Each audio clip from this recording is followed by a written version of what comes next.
Another question from Cecil Morelia. This is for Secretary Anyo.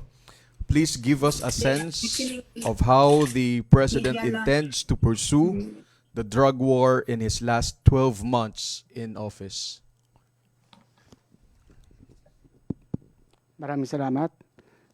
First of all, our campaign for illegal drugs has been institutionalized already, no, through the creation of the ICAD, or the Interagency Committee Against Illegal Drugs. And we have programs on how to reduce the demand and the supply. Unlike other campaigns where we only focused on police operations, we also address the demand, particularly on the establishment of drug abuse rehabilitation centers, Bahay Kalinga, and then of course the institutionalization of the Anti-Drug Abuse Council, from the provincial down to the city, municipal, and barangay. So makikita natin dito na kung magkakaroon man ng panibagong administrasyon after 2022, nakalatag na yung lahat ng mga institution na yan.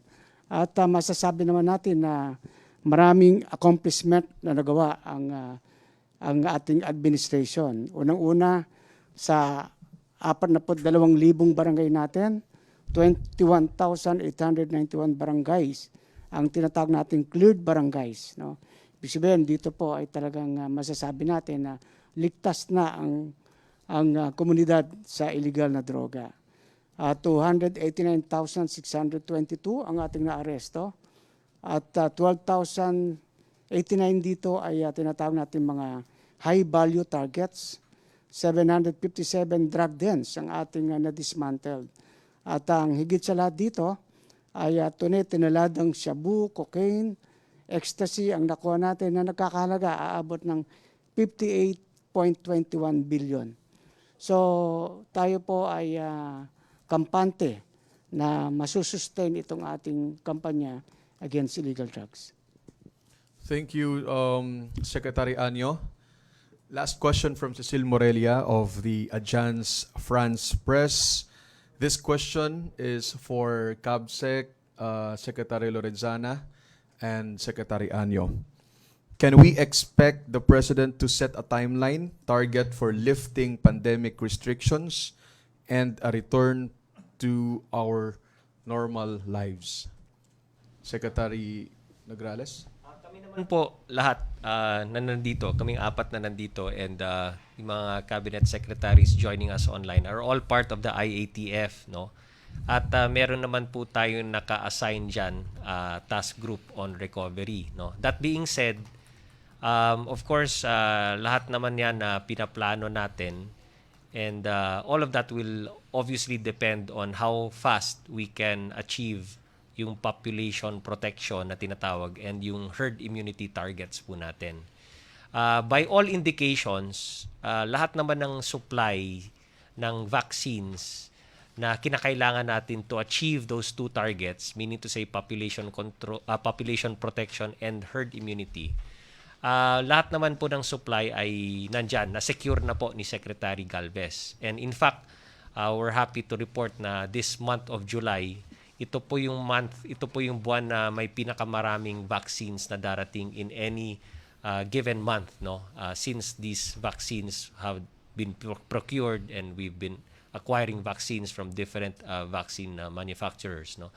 So July, magkakaroon talaga ng surge ng vaccines na darating at agad naman natin i-deploy. And that is a good way to start the second half of the year. And we still remain confident na by before the end of 2021, 50 million to 70 million Filipinos will have been inoculated already. By the third quarter of 2021, halos by the end of the third quarter, we would be approaching already yung population protection. And so going towards that, we will be more confident in opening up more of the economy, getting people back to work.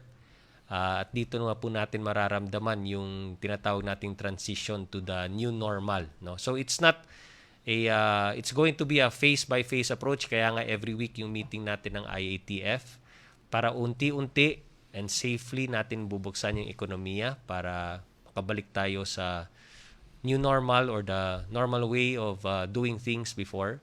So things are looking up, and lahat naman po ng mga ahensya na nandito at lahat ng mga cabinet clusters ay nagtutulungan po tayo to achieve that. Thank you, Cabsec. Secretary Lorenzana. Thank you, Sik JB. Mahirap pang maglagay ng timetable ngayon o timeline kung kailan natin i-lift yung restrictions, ano, dahil unang-una, tulad na sinabi ni Cabsec Nograles, ay hindi pa malaking numero yung ating nabakunahan at hindi pa tayo makaka-acquire ng herd immunity. Ngayon, lahat kami doon sa IATF, gusto rin naming matanggal yung restriction dahil nakikita naman natin ang paghihirap ng mga mamamayan. Kaya lang, dapat tayo makinig sa mga eksperto, sa mga doktor, mga expert niyan, at alam nila yung mga ang characteristics nitong mga virus na to.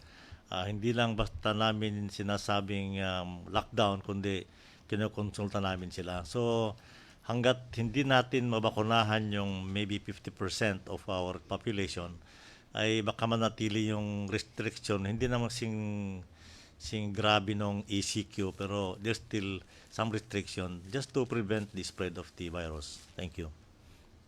Thank you, Secretary Lorenzana. Secretary Anyo. Maraming salamat. Katulad po ng sinabi ni Capsec Carlo Nograles at Secretary Delphin Lorenzana, mahirap nga talaga magbigay ng timeline. Pero nakita naman natin, umuusad naman tayo unti-unti, no? Dumadami yung ating nababakunahan at ang mga LGU sa mga key partners natin dito. Unang-una kasi, no, kahit tayo dumating na sa bagong normal, kailangan pa rin ng pag-observe ng ating minimum public health standard. So ang ating mga mamamayan ay palagi nating pinapaalalahanan. Pangalawa, ang pagpapatupad ng mga batas, ordinansa, at saka mga omnibus guidelines at quarantine protocols ng ating mga LGU sa pangunguna ng ating mga governors, mayors at barangay captains.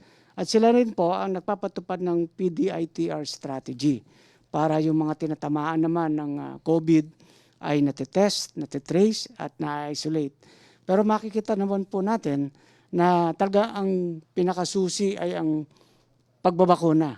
Kaya naman ang ating mga LGUs ay mayroong tinatawag na mga vaccination plans na ipatutupad pati ang paglilista ng mga or pagpaparehistro ng tinatawag nating mga eligible. At nakikita natin, no, tulad yung bagong palisiya ng IATF na yung mga baksinado na, no, yung fully vaccinated ay malaya na makakapagbiyahe sa ating buong bansa na hindi na kinakailangan ng testing. But of course, kapag meron pong symptoms yan, kailangan silang i-test o mag 7 days quarantine o kung sila ay close contact. So ang susi po dito, inanyaya natin yung mga kababayan na magpabakuna para mas mabilis tayo makarating sa new normal. Thank you, Secretary Anyo.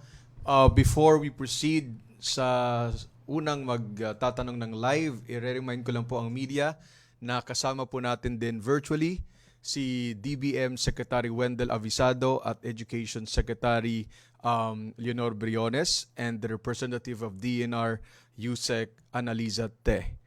Again, we are live on PCOO affiliated pages at naka-live din po tayo maya-maya lamang sa PTV4.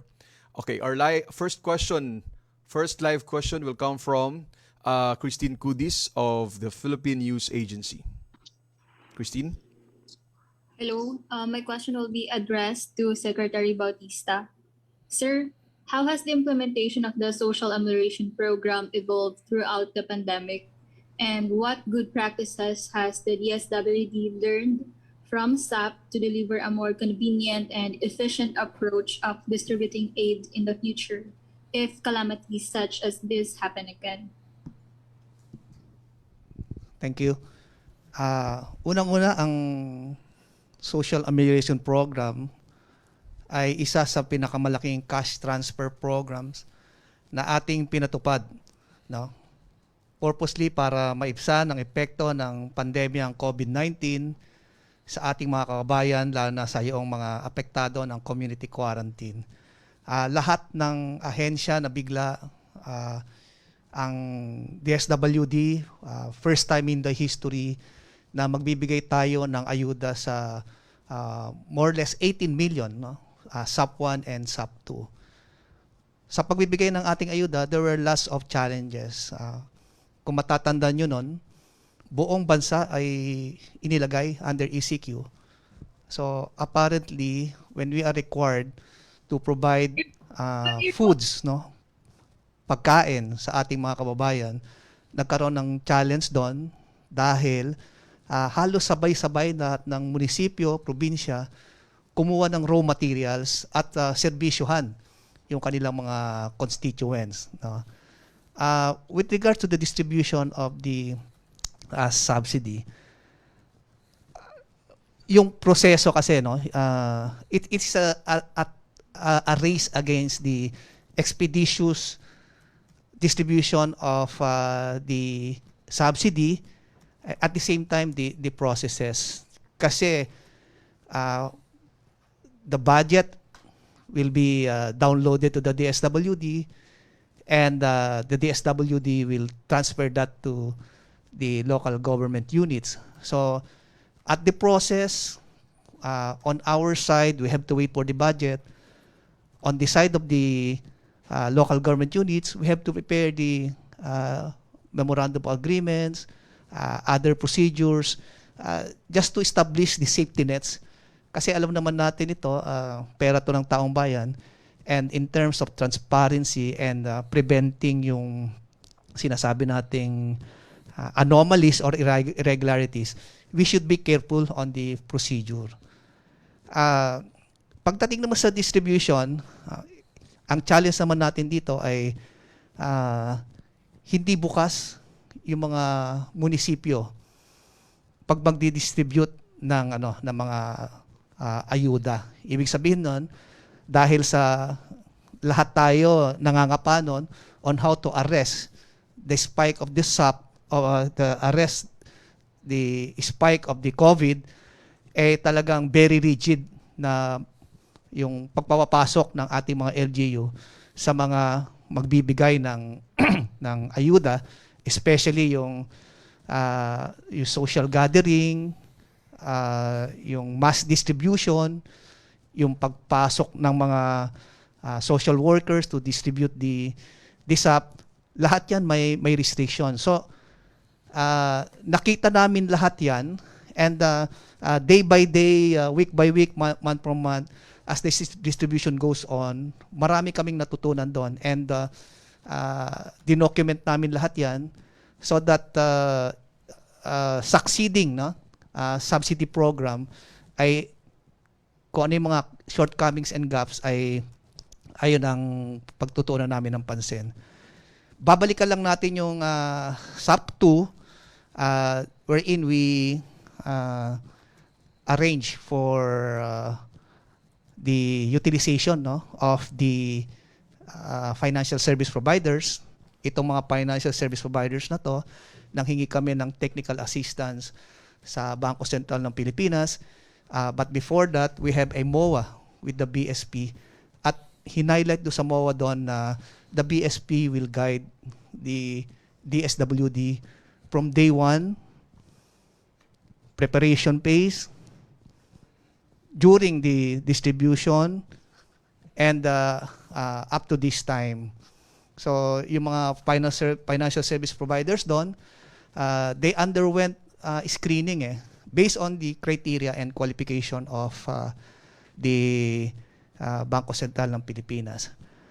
Kaya ang pinaka obvious na naging challenge dito is the database.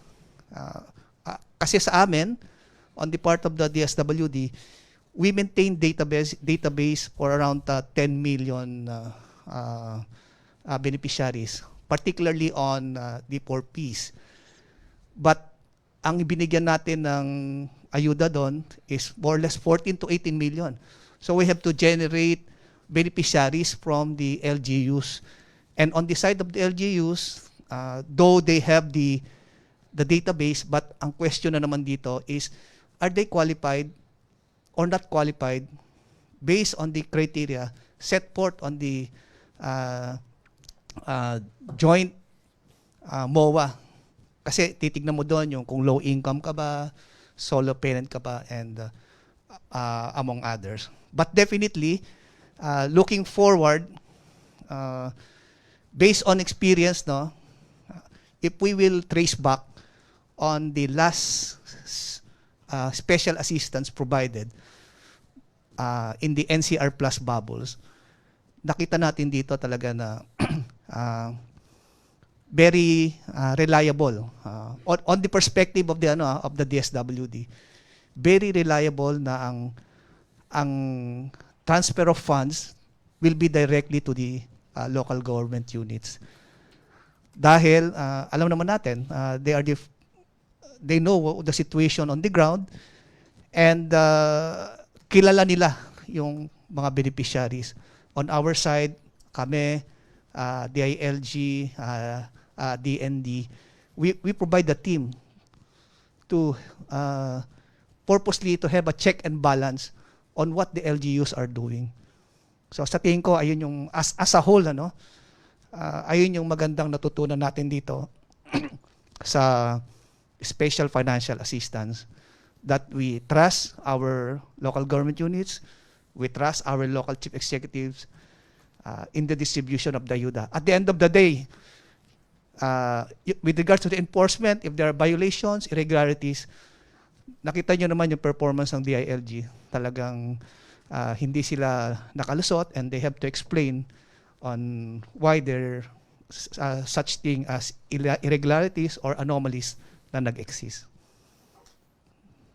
Maraming po salamat. Thank you, Secretary Bautista. Christine? Christine? Hello.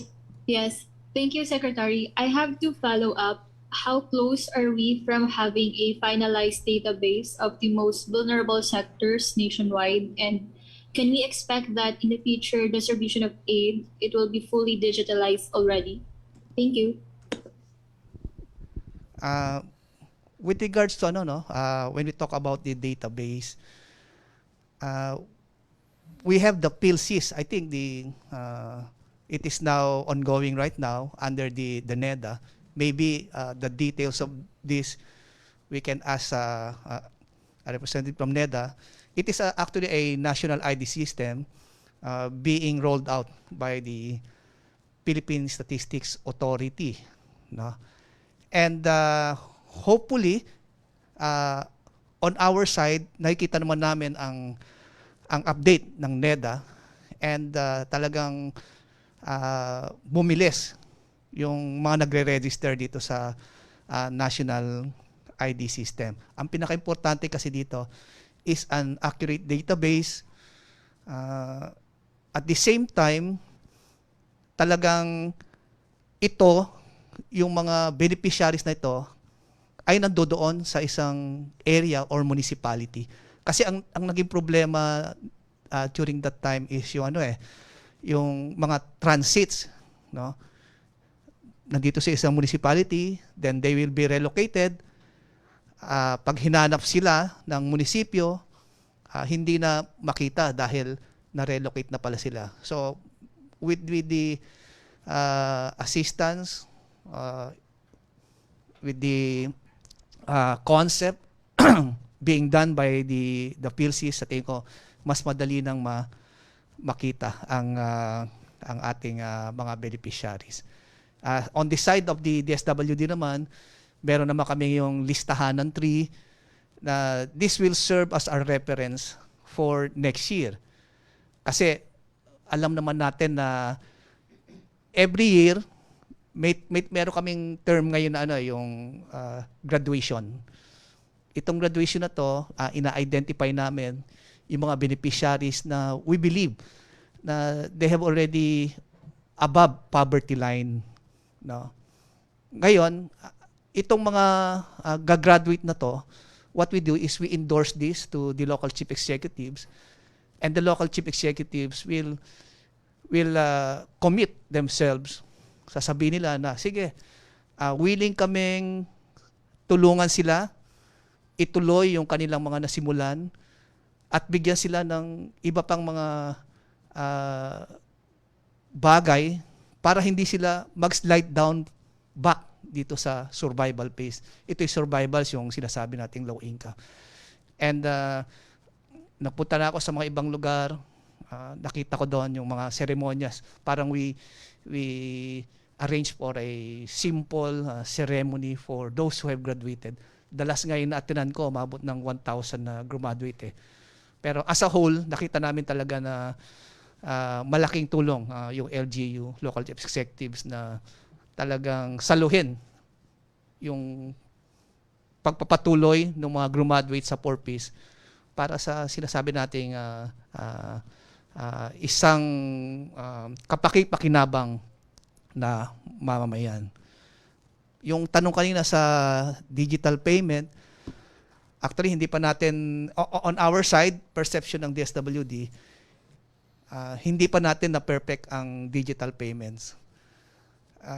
Kasi I believe na there should be a relationship between yung PILSIS, no, yung ID system natin, which is national in scope, and the digital payments. Kaya sa tingin ko, in due time maybe, yung PILSIS kasi, that will serve as our basis really, to really identify yung beneficiaries and enroll them dito sa ating digital payments. Thank you, Secretary Bautista. Christine, may follow-up question ka pa? Hello, sir. Okay na po yun. Thank you very much. Thank you, Christine Cudis of the Philippine News Agency. Before we proceed sa susunod na magtatanong, I would like also to acknowledge the presence of CHED Chairperson Popoy De Vera, and we have also online Secretary Leonor Briones and Secretary Wendell Avisado. Next question will come from Roy Shiroma of Pilipinas Shimbun in Tokyo, Japan. Royce?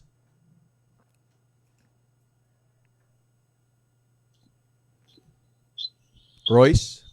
Yes, good afternoon, Ase. Good afternoon, sir. Go ahead. This is Royce from Pilipinas Shimbun. So I have two questions. One for the SWD Secretary. So will the aid continue even after the quarantine periods? And for Secretary Lorenzana, ano ho ang i-expect ng ating mga mamamayan during this pre-SONA series?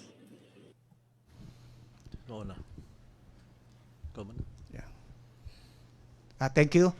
So sa question sa DSWD, no,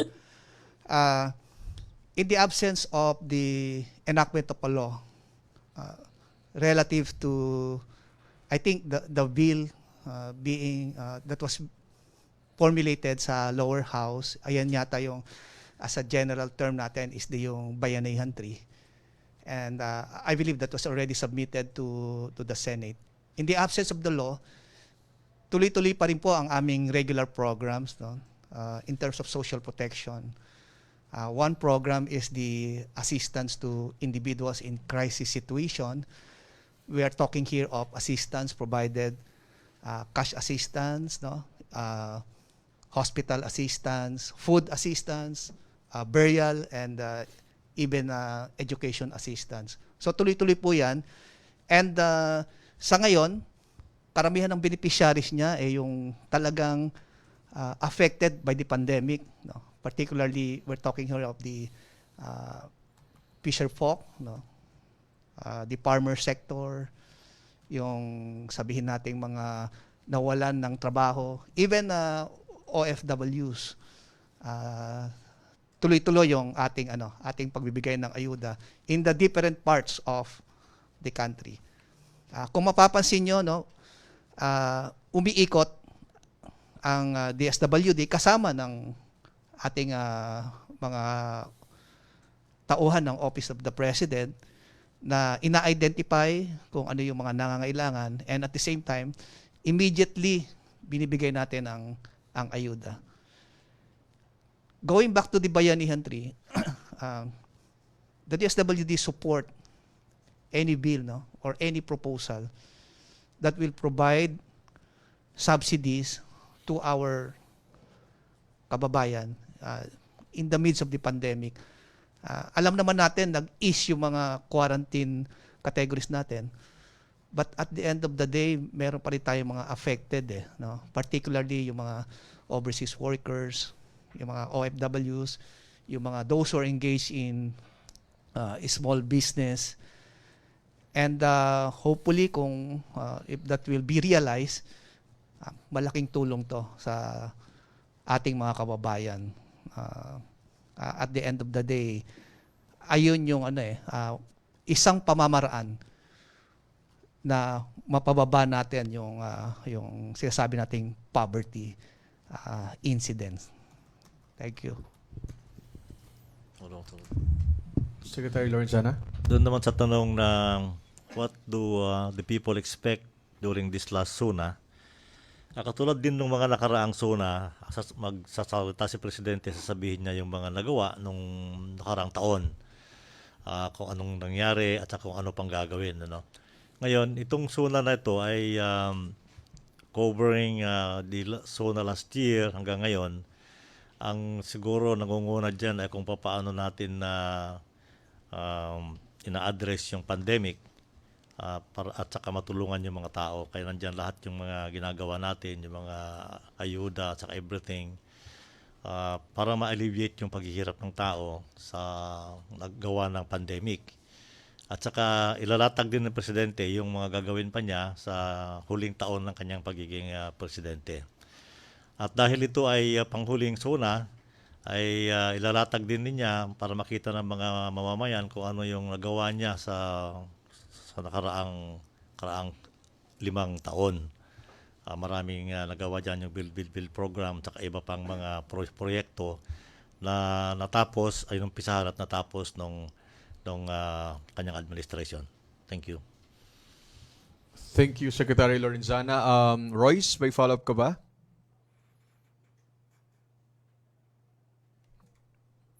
Okay, so next question will come from Big J Lagang of PTV Davao. Big J? Hi sir, good afternoon. Good afternoon, sir. Yes, sir, can you hear me clearly po? Yes po. Go ahead, sir. Yes, good afternoon secretaries.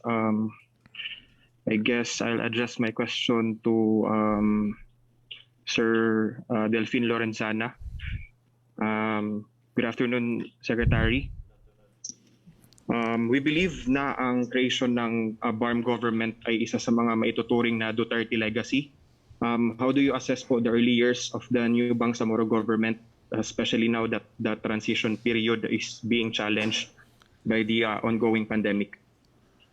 Sa tingin ko naman, maganda itong BOL, yung Bangsamoro Organic Law na naipasa ng administrasyon noong 2018 at naipatupad noong 2019. 2 taon pa lang o mahigit na 1 taon pa lang yung magdadalawang taon na yung Bangsamoro kasi pumasok sila noong 2019, 2021 ngayon.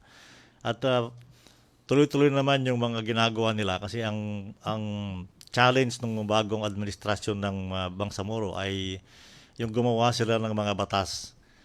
Sila ay naatasan ng law na sila ay gumawa ng sariling batas ng autonomous region. I think they are expected to finish 13 laws. Ito na yung magagamit nila infrastruktura para nila i-manage yung kanilang region. So sa ngayon, ang balita ko doon, ang sabi ng mga taga ng BTA, yung Bangsamoro Transition Authority leaders, ay meron na silang nagawang 7 batas at tuloy-tuloy pa nilang dinubuno yung ibang batas pa. So far, Wala naman tayo nakikitang balakid dyan sa kanilang ginagawa. Yung peace and order situation naman ay gumaganda. Tumutulong din naman yung Bangsamoro, yung BRMM, nasugpuin yung mga masasamang loob dyan, katulad sa Central Mindanao, sa Hulo at sa Basilan. At kami umaasa na siguro mapagbigyan pa ito ng mga ilang panahon ay ma-stabilize nila yung sitwasyon dyan sa BARM.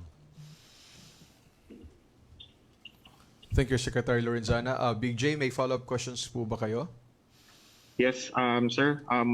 To perhaps to DBM Secretary Wendell and to DepEd Secretary Briones. I'd just like to ask, are we adding budget on epidemiology and surveillance and local health systems given the pandemic, and also for the education remote learning? Baka kasi matagalan pang makabawi because of the pandemic. Thank you, Big J. Yeah, thank you for the question. Ang totohanan yan ay kautusan ng ating Pangulong Duterte na dapat magkaroon tayo ng kakayanan na magsagawa ng mga akmang makakabigay naman ng solusyon sa ating problema sa pandemya. Kaya nga, ang kautusan niya, mag-set up talaga ng Virology Institute of the Philippines. Nang sa ganun ay ma-develop natin ang kakayanan ng ating mga scientists at mga epidemiologists at mga ibang eksperto pa natin na magtulong-tulong upang mag-produce tayo ng sarili nating vaccine. At ito naman, binigyan din natin ng pondo para sa susunod na taon. Kakaasa po ang ating mga mamamayan na nagsisika po ang administrasyon ni Pangulong Duterte na tugunan lahat ng ating mga pangangailangan. Thank you, Secretary Briones. Maraming salamat. Ang pinaka-rallying cry ng administrasyong ito at ng Department of Education ay education must continue. May bagyo, may lindol, may gera, ngayon may pandemic, patuloy ang edukasyon. Kaya mahalaga, wala pang resulta ang PISA assessment. Maagang-maaga pa, tinitingnan na ng Presidente ang possibility na i-enhance ang tinatawag ng nagtatanong ngayon na remote learning. Kasi kung hindi pwedeng mag-face-to-face, kung hindi pwedeng magharap-harapan ang mga bata, hindi ibig sabihin titigil ang pag-aaral nila.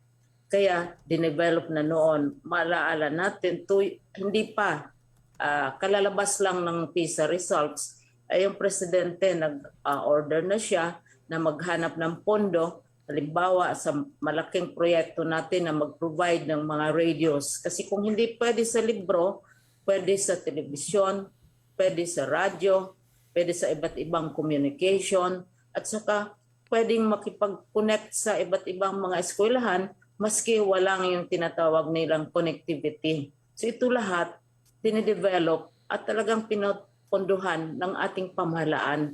Hindi pa lumabas ang PISA results. Nung lumabas ang PISA results in 2019, lalong pinaigting itong interest ng Presidente at ang Secretary of Finance mismo nangunguna sa paghahanap ng pondo para ma-enhance ang remote learning. So napakaganda ng tanong mo, anong ginagawa natin kung hindi pwede si face-to-face, talagang nasi-strengthen ang remote learning. And even without the pandemic, you have to go into remote learning dahil ang advances ng technology napakabilis, bago-bago araw-araw at kailangang mag-keep in touch tayo. Yung move towards, the thrust towards digitalization, halimbawa, yung lahat, tinitingnan natin, hindi pa lumabas ang PISA. Paglabas ng PISA results in 2019, mas lalo nating pinaikting ito. nandiyan si Secretary Abisado, napakalaking tulong ang dagdag ng budget ng DepEd ang ginawa nila para mag-respond nitong demand na ito sa paghahanap ng ibang paraan maliban sa libro. Kasi ang nakikita namin na napaka-expensive, pinaka-expensive yung mga printed material. Hindi lamang expensive, napaka-dangerous dahil maraming puno ang pinapatay natin para makaproduce ng papel at saka yung ibang mga materyales. So, tamang-tama yung tanong mo. Lahat ginagawa na ng administrasyong ito, dinidirect ni President Duterte, tumutulong ang DBM, ang Department of Finance, ang DICT, lahat nag-aambagan para patuloy pa rin ang edukasyon, may pandemic o wala, may gera o wala, may bagyo o wala, tuloy ang edukasyon. Maraming salamat. Maraming salamat, Secretary Briones and Secretary Avisado. Big J, meron pa po ba kayong follow-up question? Wala na po. Thank you so much, secretaries, and thank you for your service in the past years under Duterte administration. Thank you, Big J Lagang of PTV Davao. Before we proceed to the next live question, I would like to acknowledge the presence virtually of our National Security Advisor, Secretary Hermogenes Esperon Jr., and Secretary Francisco Acosta of CFO. Next question will come from Merlin Manos of GMA 7. Merlin? Hi, Merlin. Okay, balikan natin si Merlin. No, question muna for DBM. Sec, we have a question. Secretary Avisado, we have a question for you from the media. Ang tanong po ay, national debt is always a concern among ordinary citizens, especially on social media. What is really the status of the national government's debt, especially after this expensive pandemic? Should we be concerned? What is the assurance that the next generation will not carry this burden? That's a good question, and how I wish I could answer that. But it's not within the realm of DBM, but rather that of the Department of Finance. So I would rather give it to the Department of Finance to answer the question because they're in a much better position. Thank you. Thank you, Secretary Avisado. From June Cañete of TechCast Media from Hong Kong, for Secretary Nograles. Magkakaroon po ba sa SONA ng Pangulo ng report tungkol sa mga allocation na nagmula sa Bayanihan 1 and Bayanihan 2? Well, I don't know if it will be in the SONA mismo, no? But remember, when Bayanihan 1 and 2 were enacted and implemented, lagi naman pong nagsasubmit ng weekly na report ang Executive Department to Congress. That was part of the agreement, no, sa Bayanihan 1 and 2. So may weekly report, status report ng implementation, plus over and above that, meron din pong audit na ginagawa, yung regular audit na ginagawa ng Commission on Audit, no, ang COA. So I don't know kung per se isasama niya yun sa kanyang State of the Nation address. But as we have it, yung mga during sa mga regional pre-SONA natin, nababanggit naman po natin yung mga ginagawa nating hakbang in terms of response sa COVID-19 sa ating mga pre-SONA na mangyayari next week. The regular pre-SONAs next week and the week after that. Maaring mabanggit during the cabinet cluster reports ang yung mga iba't ibang aspeto ng Bayanihan 1 and 2 na na-implement din under the different departments belonging to the different clusters, no? But we've been as transparent as possible and we've been reporting to Congress lahat ng utilization na nangyari sa Bayanihan 1 and 2. Thank you, Cabsec. Secretary Avisado, baka meron po kayong gustong idagdag?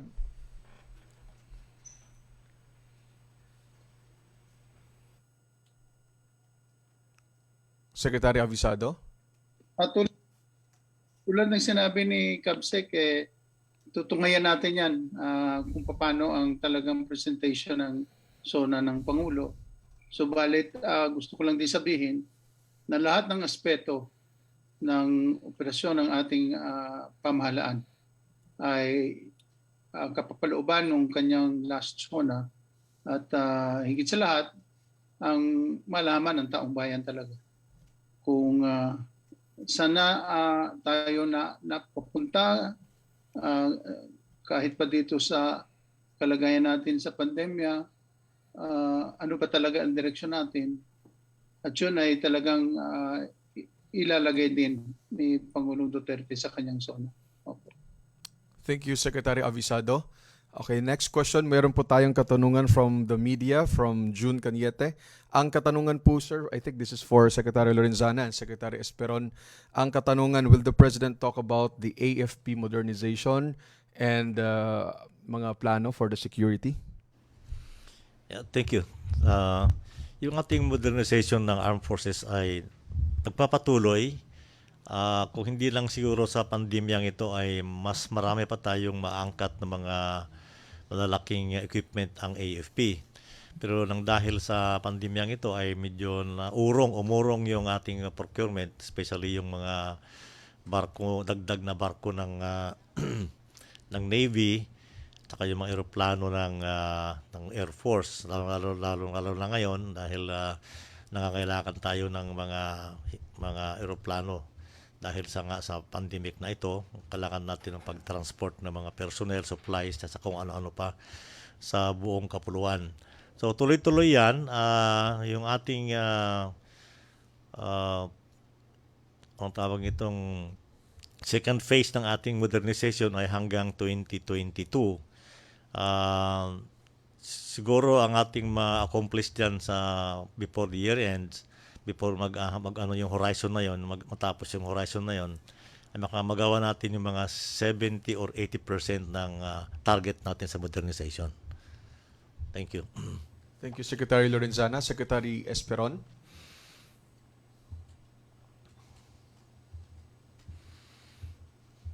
Secretary Esperon? Okay, so habang wala pa si Secretary Esperon, may follow-up question po, sir, related po sa inyong sagot no, sa katanungan na to. Patanong from Merlin Manos of GMA7.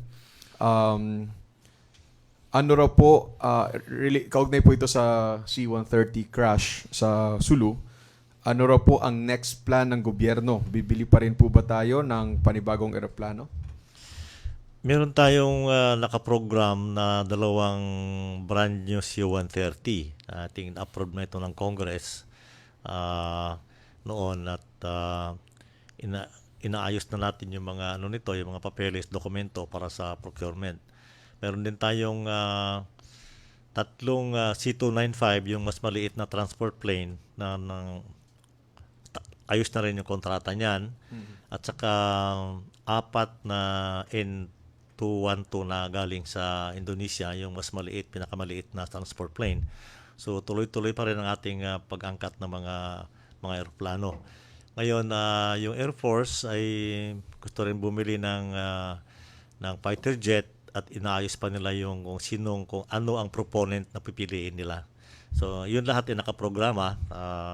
Harinawa matapos natin yung mga kontrata within this year at sa susunod na administrasyon ay patupad na lang nila yung procurement na yan.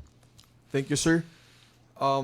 From Dick Villanueva of 98.4 Radio, Paris, France, ang kanyang katanungan ay para kay CHED Chairperson Prospero de Vera.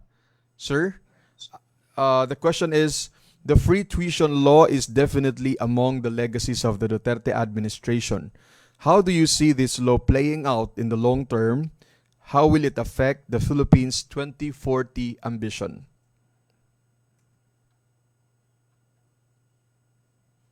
Secretary de Vera.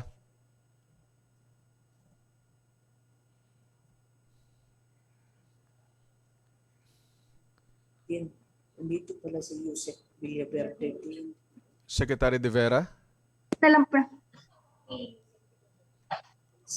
For Ched, anyone from Ched? Okay. So while waiting for Secretary De Vera, sa DepEd po meron pong katanungan din from Dick Villanueva. Secretary Briones, ito po ang kanyang katanungan. There was concern on the recent World Bank report on education in the Philippines. But what is the true state of education in the country? How did it evolve throughout the years of the Duterte administration's term?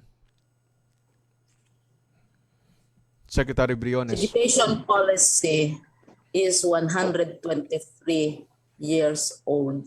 We just celebrated our 123rd anniversary, of which we are accountable for 4 years. And during those 123 long years, we had partners, many partners, including the World Bank, which has been holding our hand, guiding us, etc., for nearly 75 years in the Philippines. I was still Secretary of the Commission on Audit when the World Bank IMF conference was held during the 1970s here in the Philippines. And the World Bank has been here since then. So perhaps such a question should also be directed not only for those who are here only for 4 years and who happen to have the misfortune of holding a mirror to our face to find out what is our status and to make a difficult decision, as I said, of looking into the mirror as to what is the status of education. Let us look at 123 years of education policy. We have had 47 secretaries of education. When the PISA examination was set up by the OECD countries in 2000, there were 7 secretaries of education. I am the 7th secretary, the only secretary who decided that we will join in the assessment. And so therefore, we are not in a position to answer all the findings, all the reports of the World Bank, who has been around longer than this administration, advising us on education. From 1981 to the present, we have had an accumulation of $713 million in World Bank loans for education alone. And at this point in time, there are also ongoing negotiations for $200 million more of education loans, one for the upgrading of teachers and the other for helping out and strengthening our alternative learning systems. So perhaps such questions should be addressed not only for one who raised the mirror, not only for the administration which reported, because we reported the very report that the World Bank has presented in 2019. This has been discussed, the 3 assessments have been discussed as early as 2019, and steps have been undertaken. I have already mentioned them to the reporter from Davao. What has been done? And everyone is pitching in. I'm saying that this is a challenge which is not faced only by the Department of Education, but the entire Philippine government as well, government. And you have the Department of Finance, we have the Department of Budget and Management trying to give us additional financial support. We have the ICT, we have the private sector, and all because in 2019, we already knew the very results that are now being put out as recent. The release of the report by World Bank is recent, but the release by DepEd, by other agencies, other experts in education was in 2019. So, as I said, We have had 123 years of education policy. And this administration is 4 years old. And this administration dared to take a look at the truth 2 years ago in 2019. I hope that clarifies the issues. Thank you. Thank you, Secretary Briones. Next live question will come from Ira Panganiban of Publico. Ira? Yeah. Thank you. Thank you. No, I'd just like to go back to the vaccination issue. No, I was wondering if, in the President's SONA, will he be outlining a proper program for the vaccination rollout? Saan tayo kukuha ng gamot at saka bakuna talaga that will sufficiently allow our nation to reach herd immunity? At the moment kasi wala akong nakikitang totoong sourcing ng vaccines to complement what really needs to be done for the national vaccination rollout. I'm not sure who can answer the question, but that's a question. Kabsek? Let me answer that, no. Well, every week naman, no. Every week, usually Monday, may talk to the people si Pangulong Duterte. And the main topic in that talk to the people ay yung vaccination rollout. That's one of the topics na laging pinag-uusapan. And the one who reports that is si Secretary Duque and si Secretary Galvez, no. So kagabi, kung nakita ninyo yung report, no, we will in fact have the most number of vaccines coming in July compared to the previous months. Napakaraming vaccine doses po ang darating ngayong July. In fact, from February to June, we've had 17,455,000 doses come into the country. But for the month of July alone, ang ine-expect natin is 16,205,000. So just to put things in context, sa July po, ito na po ngayong sinasabi nating umpisa ng bulto-bultong pagdating ng mga bakuna, no? And we've been very transparent naman, no? Si Secretary Charlie, lalo na Secretary Duque, been very, very transparent to the public na sa mid-year talaga darating yung bulto-bulto. So ito na nga po darating sa July. And that's a combination of what we've procured from Sinovac, what we have procured from Moderna, from Pfizer, plus yung COVAX facility na ibibigay sa atin. Meron AstraZeneca, meron din Pfizer, kasama na rin po yung ibang ma-procure natin like Sputnik, at yung sa private sector darating din po yung sa AstraZeneca. Darating din po yan. So we'll have 16 million doses coming in July. And then we expect almost the same number, no, sa August, September. In fact, kaya marami ito kasi yung supply agreement natin with Sinovac, originally, ang schedule po natin ng deliveries from Sinovac is all the way to December. But nagkaroon na po ng bagong development, a good development, wherein Sinovac had already promised na if-front load nila, i-accelerate nila yung delivery. So much so na by September, tapos na. They would have been fully compliant or fully complied with the supply deliveries nila to the Philippines by September instead of waiting till December. So kaya napakarami po ng ma-expect natin July, August, and September because of the front-loading and acceleration of the deliveries ng Sinovac, no? And plus, dito rin po papasok yung mga na tripartite agreement, yung mga prinocure ng private sector, pati na rin yung mga LGUs na nag-tripartite agreement. So, itong third quarter of 2021 will really be a lot of vaccines. And we don't need to wait for the SONA of the President, which happens in the fourth Monday of July. Every week po, Monday, usually Monday, sa talk to the people ni Pangulo. Napakaliwanag naman po nung mga vaccine deployment and how many vaccines are coming in the month and how many we expect That's all part and parcel of the report of Secretary Duque and Secretary Galvez. Thank you, Secretary Nograles.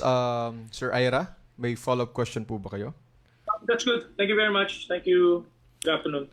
Thank you, Ira Panganiban of Publico. Okay, balikan po natin yung question for about the free tuition law.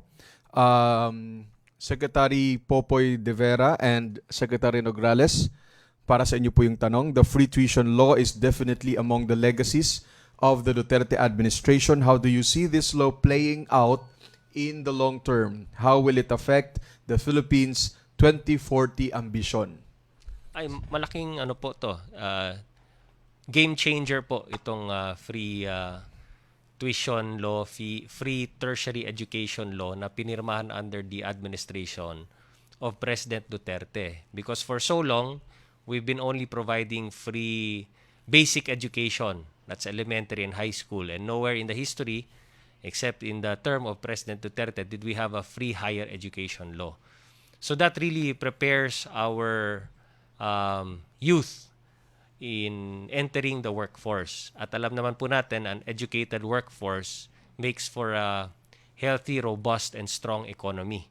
Our economy can only be as good as our workforce. So if well-trained, well-educated ang ating workforce, then we can expect a leveling up of the economy. At napaka-importante po niyan in the context of what's happening all over the world na we are all facing a pandemic. Once this pandemic is over and we expect to achieve herd immunity already by end of 2021, as we transition to 2022 at pupunta na po tayo sa new normal, na pakalaking ambag po ang ibibigay, ang mayambag ng ang ating youth sector as they will be entering the workforce, as they will be contributing to society and to our economy. So this is really a game changer, and so it's a major contribution to the ambition natin 2040. Thank you, Secretary Nograles. Secretary Nograles is or was one of the authors, sir, of the law, no? Yes. Okay, Secretary De Vera, sir. Yes, if there is one legacy that we can claim as exclusively the legacy of the Duterte administration, it is free higher education. Because this year, we are claiming as a commission a victory for free higher ed. Because this year, we will graduate the first batch of students who started their university education free of charge. Because we started giving free tuition in 2017 and the law was passed on August 3, 2017. So this year, we will be graduating the first batch. So overall, in terms of numbers, 1.6 million students in more than 200 state universities and colleges and local universities and colleges no longer pay tuition and miscellaneous fees. Another 500,000 get the tertiary education subsidy to pay for additional education costs, and close to 300,000 are beneficiaries of Tulong Dunong. So the Duterte legacy is that more than 2 million young Filipinos are now being subsidized by government to finish their dream of finishing university education. So that is an achievement not just for those who are able to continue, but we've seen a dramatic increase in the number of students who stop schooling who are going back to study. So access to education is assured under this administration, and 2, 3, 4, 5 years from now, we will see a labor force that is better educated, highly trained, and highly employable. But we're not stopping there because we want to provide access to quality education. So under the Duterte administration, we have sent more than 9,000 faculty members to finish their master's and PhD degrees. And this year, we have a 2 billion peso appropriation, not only for graduate studies of faculty members, but for short-term professional development programs. So by making our faculty members complete their credentials, we are increasing or upgrading the quality of teaching. This year, 14 Philippine universities are now ranked among the best in Asia. Prior to the Duterte administration, about 5 or 6 big Philippine universities are globally ranked. We now have 14. So slowly our universities are internationalizing. They're being recognized by international ranking institutions. And they are assuring their students that when you study in these public and private universities, you get world-class education. Because of Bayanihan 2, we are giving grants to 89 state universities and colleges to improve their bandwidth by putting fiber optics in their campuses, buying a stronger bandwidth, establishing audiovisual centers and internet rooms, so that our students, when they slowly go back to school to have some face-to-face studies, they are going back to universities that are now better equipped compared to the universities that was closed during the quarantine. This is a legacy that no Philippine president has ever tried in the past, and so this is exclusively Tatak Duterte as far as the Commission on Higher Education is concerned. Thank you. Thank you, Secretary De Vera. Totoong pamana ng pagbabago ang free tuition law. Last question, sir, para po kay Secretary Lorenzana. Ano ra po ang update sa West Philippine Sea? Ang West Philippine Sea ay stable ngayon. Yung mga nagkukumpul-kumpulan doon ng mga barko ng China ay nawala na, mangilan-ngilan na lang, pero nandyan pa rin sila sa paligid. Itong ginagawa naman natin dito sa West Philippine Sea ay minamanage natin yung sitwasyon dahil ang China naman ay nag-i-insist na sila ay may claim din tayo. Sa katunayan nga, hindi lang China at saka Pilipinas ang may claim dyan, kundi kasama na rin ang Vietnam, Taiwan at saka Malaysia. So maraming claimants dyan. So ang ginagawa natin ay nakikipag-usap para maayos natin yan.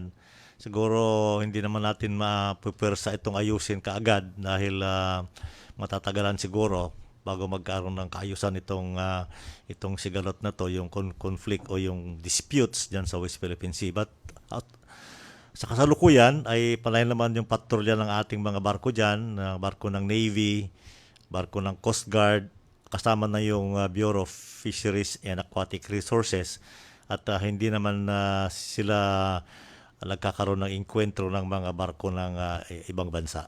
So peaceful yan, stable na sa West Philippine Sea ngayon. Thank you, Secretary Lorenzana.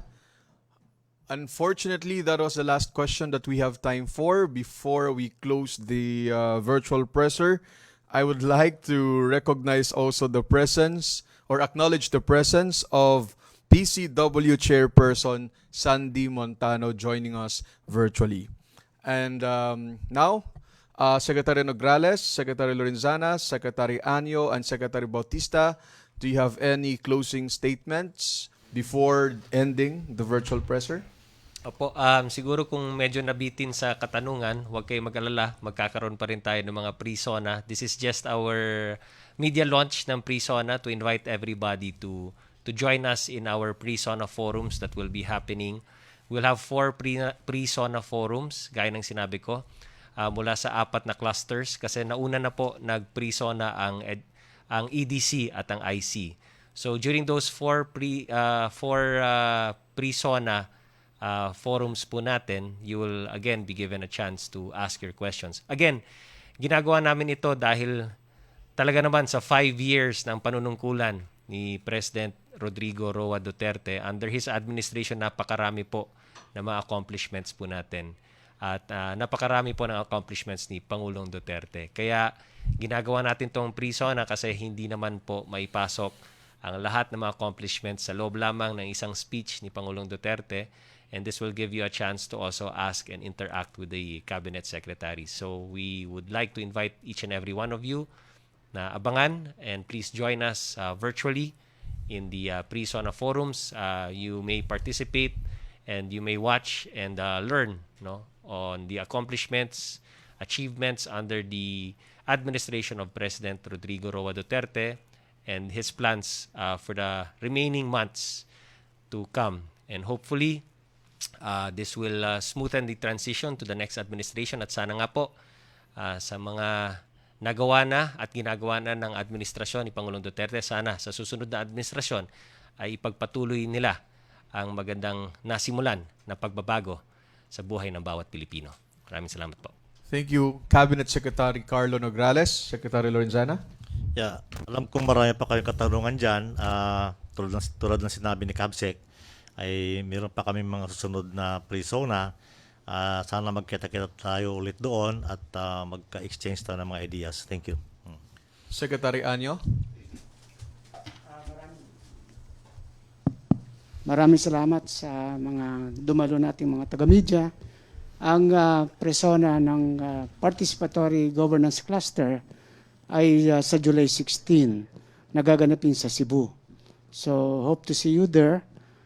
Dito po makikita natin kung bakit ang Duterte administration ay siyang tataguriang government of the people, government by the people, and for the people. Because sa ating pong pamamahala, kasama ang lahat ng stakeholders, lalong-lalo na ang mga ordinaryong citizen kung paano ipatupad ang lahat ng programa at reforma sa ating bansa. Salamat po. Thank you, Secretary Anyo. Secretary Bautista.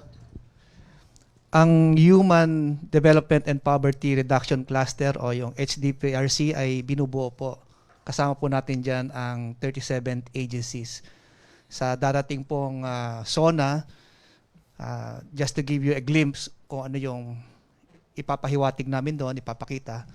Kasama dito ang ibabahagi ang susunod ukol sa mga naipatupad na batas at polisiya, mga programa sa larangan ng edukasyon, kalusugan, kakayahan at oportunidad, at social protection, at ang higit sa lahat yung pag-ulat sa ating naging COVID-19 response. Ang mga yugtong ito ay patunay ng ating pagkakaisang tuparin ang pangakong pangangalagaan at iangat ang estado ng pamumuhay ng mga miyembro ng vulnerabling sektor. Dahil sa kontribusyon ng bawat ahensya, pamayanan, grupo at individual, nararapat lamang na ating gunitain ang mga yapak na ating tinahak bilang isang bansa. Sa natatanging araw ng aming presona, muli nating kikilalanin ang bawat tagumpay na ating natamo bilang mga miyembro ng Human Development and Poverty Reduction Cluster sa tulong ng iba't ibang sektor ng lipunan para sa pinapangarap na matatag, maginhawa, at panatag na buhay para sa bawat Pilipino. Salamat po. Thank you, Secretary Bautista. Thank you, Secretary Anyo, Cabinet Secretary Nograles, and Defense Secretary Lorenzana. And of course, thank you din sa mga kasama rin po nating Cabinet Secretaries. Online, we have DBM Secretary Wendell Avisado and SA Secretary June Esperon, CHED Chairman Prospero de Vera, Education Secretary Leonor Beriones, USEC Analiza Te, CFO Chairperson or Secretary Francisco Acosta, and PCW Chairperson Sandy Montano. At sa lahat po ng mga mamamahayag na sumali ho at nakinig at nanood sa atin pong virtual presser today, maraming salamat din po sa inyo. We would also like to thank our journalists for participating, and we also like to thank the News and Information Bureau Transcript Section and Radio Television Malacanang, of course the OSEC Media Special Projects, thank you, and PCOO. We will provide a transcript as soon as it is available. If you haven't already RSVP'd, please send an email to pcooglobalmedia@pco.gov.ph. You can also follow us on Twitter, Facebook, and Instagram for more information and updates about the Duterte administration and PCO pages. Thank you for your participation. See you again next week on July 14 at 9 a.m. for the first Pre-SONA Forum, to be followed by a virtual presser featuring the Human Development and Poverty Reduction Cluster. And correction, July 22 daw po ang Climate Change Adaptation, Mitigation and Disaster Risk Reduction Cabinet Cluster will be on July 22. Good day to all of you. Magandang hapon po sa inyong lahat. Mabuhay po ang mamamayang Pilipino.